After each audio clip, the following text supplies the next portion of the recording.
As always, Ted, kick us off. Who do you have as your winner of the weekend? Well, I think I got to go with Liberty. Viva la Liberté. They go undefeated, and they have now found themselves in a New Year's Six Fiesta Bowl against Oregon. Number 8, Oregon, and Liberty are going to play. And they did so not facing a single top 25 football team and not a single Power 5 football team. That Got to is. a winner. Did you see what Boo Corrigan said about Liberty versus SMU? Which, by the way, congrats to SMU. We'll get to that. That's going to be part of my winners and losers. Yeah, that was big time. It's almost as if hear what he said. Well, he basically said, well, Liberty won all their games. They didn't play a Power 5 team, but they won all their games. And SMU, they had losses to TCU and Oklahoma.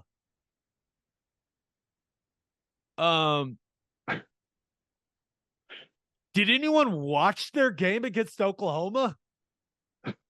It was very uncomfortable for us early in the fourth quarter, Ted. It was. And we after watching them and kind of leading up to it as well, we thought that they were going to be a pretty good football team with what they did in the transfer portal. They had some guys. We are idiots. We were spot on SMU. That's a good football team. Mm-hmm. And this is and I don't want to take up too much time with this, but the College Football Playoff Committee,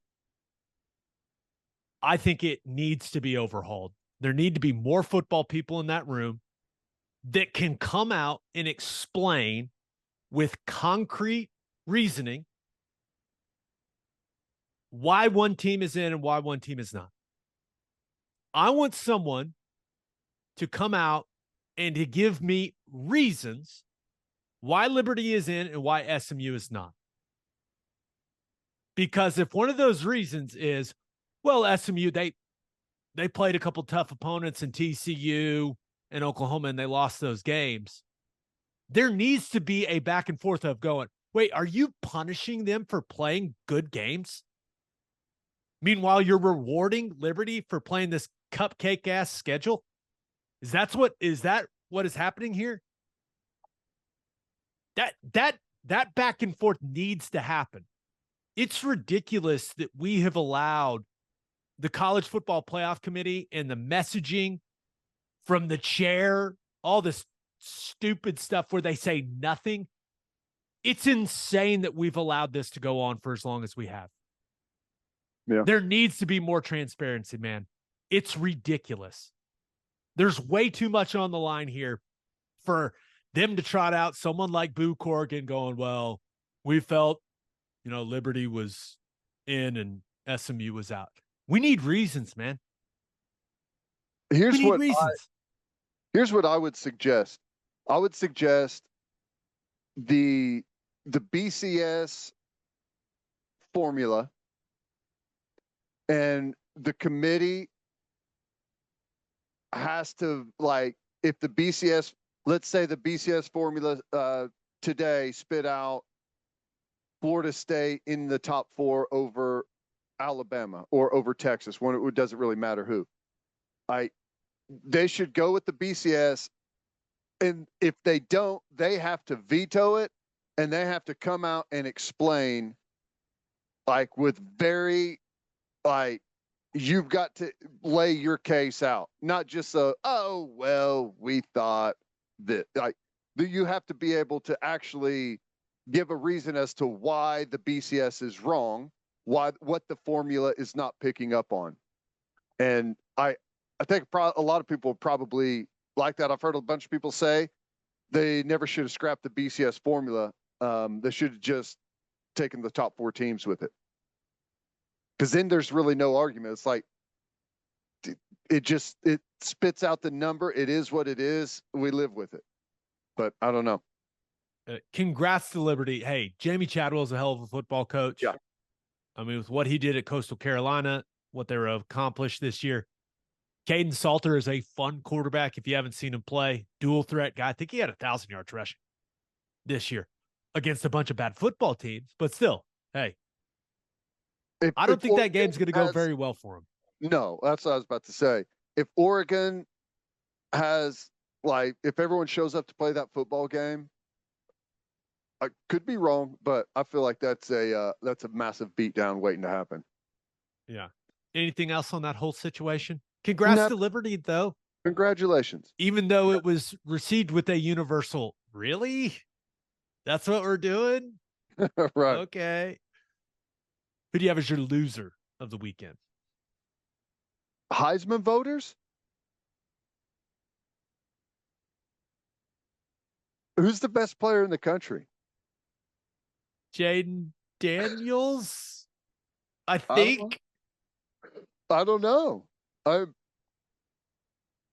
Yeah, maybe. I mean, you had Bo Nix with an opportunity to go out and grab it, gets beat.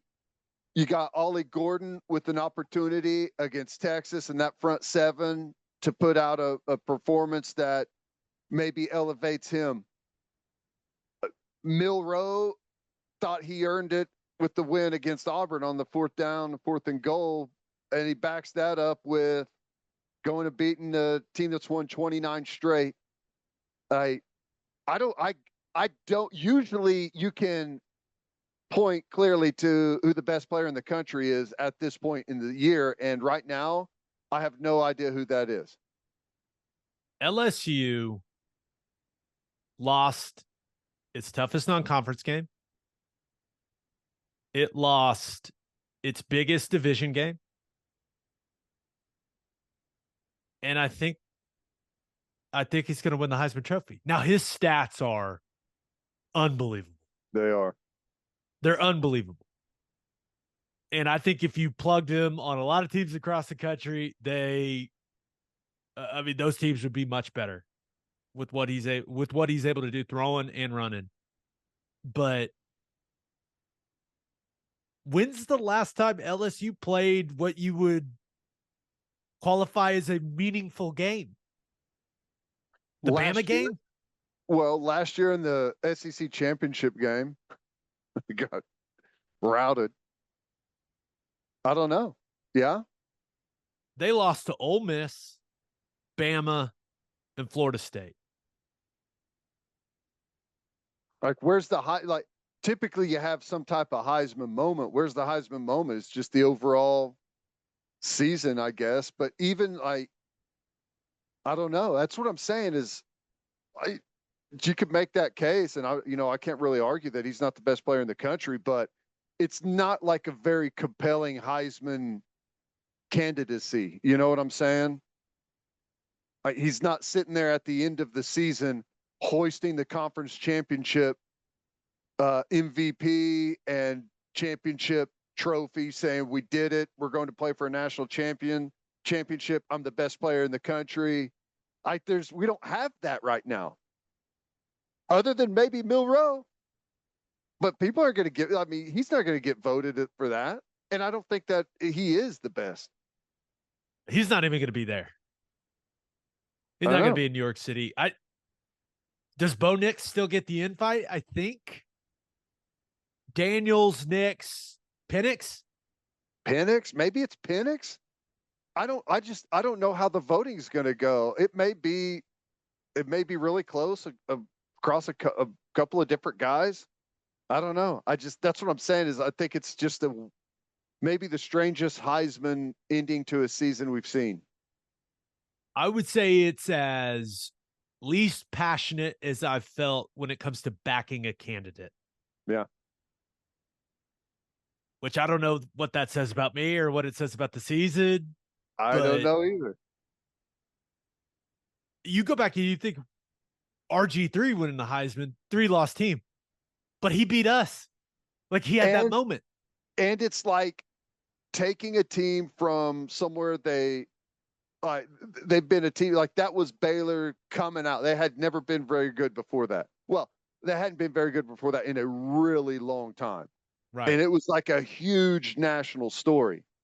If you don't it's kind of the same thing when Lamar Jackson won it. You'll have some stories like that from time to time. And it's like, okay, he's surrounded by some lesser talent, but that guy's clearly the best player in the country. And maybe that's it with Daniels at LSU. I don't know. Dude, he's got 3 like day 1 and day 2 wide receivers. True. That's true. And a bunch of pros on his team. If anything, he should have been on a worse team. Yes, his team. Can you win the Heisman Trophy when your team underachieves? Well, I guess you could. Just give it to Penix. He throws the prettiest ball in college football, anyways. Give it to Penix. Will anyone really be upset about that? I mean, the way he's elevated Washington's football program the last couple of years, and undefeated season, and a berth in the college football playoff. I mean, that's about his numbers. It's not like his numbers are bad. His numbers are incredible. It's also one of those battled through adversity to get there stories. Mm-hmm. Remember, it was ACL, AC joint. Like, that dude was banged up his first 3 or 4 years of his career. Yeah, it's true. And to play through the pain that he did for a stretch, to have the performance he did in the Pac-12 championship game, we're making the case for it. Whoever paid for all those Jaden Daniel billboards is going to be pissed at us. But yeah, that'd be fine. Give it to Penix. Yeah, same thing with Oregon. They did the whole Times Square thing again and backfired. That's how it goes. Maybe they should put Oregon one last ditch effort. Like, look at how much Bo cares, with the picture with the towel over his head on the sideline at the Pac-12 championship game. They could just put that up in Times Square. Look at how much he cares. Please give him the Heisman Trophy. Yeah, it's wild though. We'll see what happens. Yeah. All right, let's get to my winner and loser. But first, elevate your tailgate with Chapel Supply and Equipment in Oklahoma City. Chapel Supply and Equipment has generators and inverters on hand that'll give you all the power you need so you can take your tailgate to the next level. They also got top of the line heaters to keep you warm during all those cold tailgates later in the season. Oklahoma owned and operated. Elevate your tailgate by calling 405-495-1722 or visit chapelsupply.com. That's CHAPPELL supply.com. And First Fidelity Bank knows how to keep fans like you happy with more than 50 awards in the last 5 years, including Forbes Best in State Bank, the Oklahoma's Community Choice Awards, and the Journal Records Reader Rankings. It's clear that they are Oklahoma's #1 pick for quality banking. And you can find that level of outstanding service in everything First Fidelity Bank offers. Open an account at an award-winning bank today at ffb.com. First Fidelity Bank, we go where you go. Bishop McGinnis Catholic High School represents a tradition of educational excellence in Oklahoma City. Grounded in a faith-based education, Bishop McGinnis offers a college prep curriculum that includes 22 AP courses, participation in OSSAA athletics, and numerous clubs and organizations for students to join and grow. If you want to provide the best possible educational and spiritual development for your children, contact Bishop McGinnis Catholic High School or visit bmchs.org. Financial aid is available. And head to opolisclothing.com for our podcast merchandise and the best OU gear out there. That's OPOLISclothing.com, and use promo code TED, TED, for 10% off. That's opolisclothing.com, and use promo code TED for 10% off. Buttery soft and 10% off. For my winner of the weekend, it's Oklahoma City Thunder time. Ted, we've got a break for OU football until the bowl game arrives. Now, of course, we'll be laser focused on the Sooners, but the Thunder got back to their winning ways after a couple close losses to the 76ers and Timberwolves. So on Thursday night, absolutely stomped LeBron and the Lakers 133-110. Yeah, I know they didn't have a bunch of guys play. Don't care. LeBron James and Anthony Davis were on the floor. Thunder handled business. Loved it. Then Saturday, looked like they were handling business and cruising to a comfortable win in Dallas. Had a 20-plus point lead in the fourth, and then I'm watching the ACC championship game on the main TV. Had the Thunder game going on the iPad. Kept looking at it like, what's going on here? What's going on here? A 30-0 run for the Mavs. It was insane to watch. Truly insane. And feel like a scoring glitch going on. But yeah, I was like, what's going on here? I just kept watching, go, this can't be happening. It felt like an all-time meltdown. And it was 30-0. I didn't even know that was possible in the NBA. I'm going to be straight up. But credit to the Oklahoma City Thunder. Somehow snapped out of whatever the hell was going on there and got the job done in the last 4 minutes. Woo. It was a quiet night when you look at scoring for Chet Holmgren, but I thought he won him the game in the last 4 minutes. He only had 11 points on the night, but his impact in the last 4 minutes when things had gone terribly wrong up to that point in the fourth, blocked a couple shots, had a couple of massive putbacks, huge baskets. I thought Chet Holmgren won him the game in the last 4 minutes. His impact was huge. Yeah. Well, it's good to see that, there's been a ton of enthusiasm about what he's going to bring to this team. A little bit of worry after the injury there before it ever got rolling. And, just always still on the edge of your seat every time he's got the ball and down low in traffic, hoping that he avoids injury because he's such a dangerous player. And I think he's one of those guys that, to me, and you probably know a lot better than I do, but it feels like he's playing really good basketball right now, but it may be 3, 4, 5 years before he reaches his true ceiling. It's just going to get better and better along the way as he fills out physically, as he develops more touch and, a better feel for some of the rotations and stuff defensively. It just feels like he's got a really high ceiling and is going to be getting better and better throughout the coming years. Oh, I completely agree. I'm really excited about him. And when you look at that Dallas game, don't let Bertans get hot, man. Renegotiated the contract, and that man came out firing. 15 points. 15 points on 3 shots. You heard me right. 15 points on 3 shots. He got fouled shooting 2 threes and hit the free throws. Incredible. But, yeah, and SGA was solid, but love the aggressiveness from Jalen Williams. The other Jalen Williams hit some big shots. He was 4 or 5 from 3.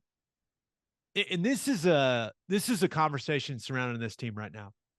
Is when are they going to come back to earth when it comes to shooting the 3? They're the number 1 3-point shooting team in the league right now. And they shot it really well in this one. Again, they were 20 of 44 from 3. They also are the best free throw percentage shooting team in the league. Maybe they're just good at shooting now.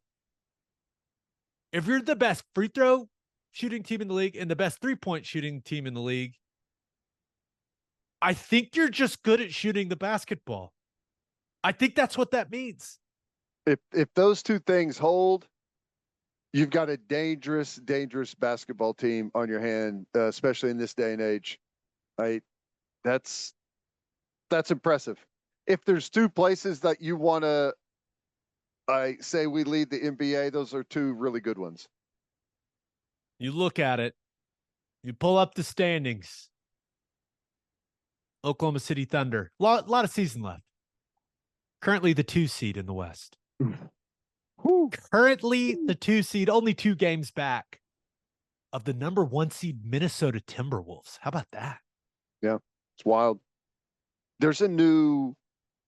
We're in the middle of a, I don't know what you want to call it, revolution, whatever, changing of the guard from some of your past big time guys that have really been the best players in the league over a decade or so. You're starting to see that rotation take place.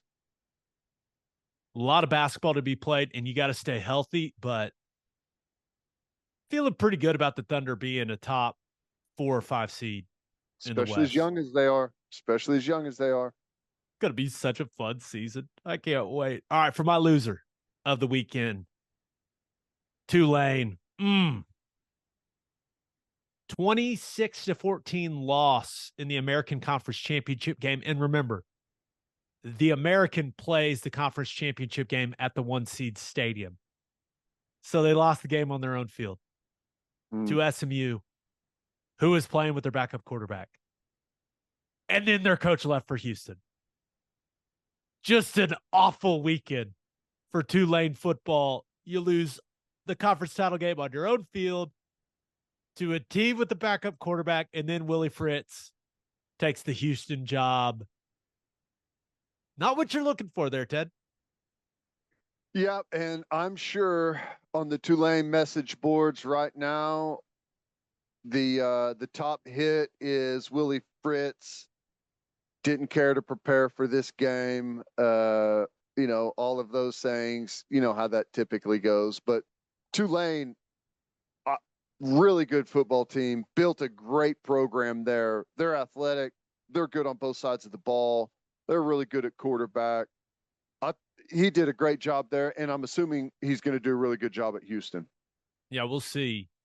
I mean, he's done a really good job winning everywhere he's been, at least in the recent past that I can remember. He's turned that program into a place that if you're a coach on the come up and you're not going to get a Power 5 job, all of a sudden that's one of the better jobs out there. Yeah, you look at what he's done the last 2 years at Tulane. Remember, they were 2-10 in 2021, and then 12-2 and 11-2. They were 2-10, almost beat us on our home field, and I remember saying like that was a really good football team that we just watched. And then they went 2-10, and I was like, I know what I saw. I know there's a good football team in there. And then they bounced back the next year and looked really good. Like they were close to being a really good team in 21 as well. Yeah, he won 9 games 2 years in a row. Well, I guess it's only 2 years at Georgia Southern. So I'm sure the leadership at Houston is hoping that he builds that program up and finds a level of consistency there. But did you watch any of that game? Yeah, just some. Not. Did you see how it started? Remind me. Sack, strip, fumble for Tulane. Get the ball on the 1-yard line. QB sneak it in to go up 7-0 in 10 seconds of game time. That's how you'd like to start off. And I was looking at it going, oh, SMU with the backup quarterback. Oh, man, it could be a long day. And credit to the SMU defense. They completely shut down Tulane's offense. Tulane had 269 yards of offense. They had 31 yards rushing. Michael Pratt played. Yep. And a lot of people think he's one of the best quarterbacks in the country. Yeah. And that SMU defense, like they ended up definitely top 25 in offense and defense at the end of the season. And it may have been quite a bit higher than that. That's for a team of, you know, a non-Power 5 to be able to pull that off. It's always difficult, but they play good complementary football. Good players, both sides. That SMU defense, Tulane scores 14. Remember, the first 7 were gift wrapped. Right. Yep. They held Tulane to 7 points, in my mind. Impressive. On their own field. So, and Kevin Jennings, the backup quarterback for SMU, he made a couple mistakes, threw a couple picks. But he also made some really nice throws. The mobility he displayed, not only as a runner, but buying time, keeping his eyes down the field, making plays. I was looking at it going, thank God that guy didn't play against Oklahoma. Yeah. And not to, I hate that Preston Stone was hurt for this game, but Kevin Jennings looked like he is going to be legit. I don't even know how old he is. I don't care. There were some moments in that game I went, oh boy, okay. SMU may have a guy moving forward. You think Mordecai's pissed he left? Did not exactly go as planned for him at Wisconsin. Now he probably got an NIL, pretty solid NIL situation there. You would think. Can't be that pissed. He's got a consolation prize, make him feel okay about it. Yeah. Yeah. But you look at the future of SMU heading to the ACC. You win a conference championship on your way out of the American. You got Rhett Lashley locked in within an extension. You're about to move into, I believe it's like $150 million football operations building. Look at the ponies go, man. Making their comeback. Let's see what happens. Like, yeah. I mean, whenever you look at the ACC, I don't think they enter next year as the favorite, but I mean, I think they could easily hold their own. Now, they're going to have a really nice year in the transfer portal like they did last year. They brought in a bunch of really good players. And that's kind of going to be the thing moving forward is it's going to be hard to track year by year who is good and who's not going to be, because you can make up or lose so much ground in the transfer portal. It's hard to really decipher who exactly that's going to be. Well, I assume if their donors are willing to write checks to where they're not taking a TV distribution from the ACC, I assume they're ready to write some NIL checks with some of the momentum that's going on there. I agree. And it feels good whenever you make that type of financial commitment and the team backs it up. Like, not a lot of regret going on right now, I imagine. Only regret is Liberty got into a New Year's Six game and they didn't. Because, yeah, that totally makes sense. Makes sense.